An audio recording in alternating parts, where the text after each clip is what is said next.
La protesta del movimento No Moses sfocia in una battaglia navale con le forze dell'ordine in pieno bacino San Marco. Così il giorno della prova generale del sistema di dighe mobili si trasforma anche nel giorno della contestazione. Ci siamo radunati in bacino e abbiamo accerchiato una motonave di addetti al sistema che si recava verso la bocca di porto di Malamocco, dice Tommaso Cacciari, leader degli antagonisti veneziani.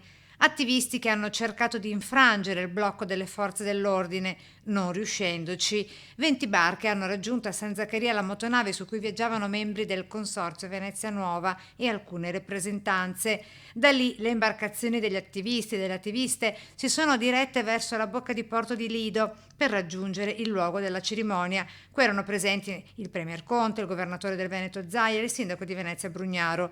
All'altezza di Sant'Andrea le imbarcazioni sono state però bloccate da un ingente dispiegamento di forze dell'ordine presenti, via acqua e via aria. Da qui quella che è stata ribattezzata la battaglia navale, con oltre un'ora di inseguimenti e pseudo speronamenti tra le barche di attivisti e quelle delle forze dell'ordine.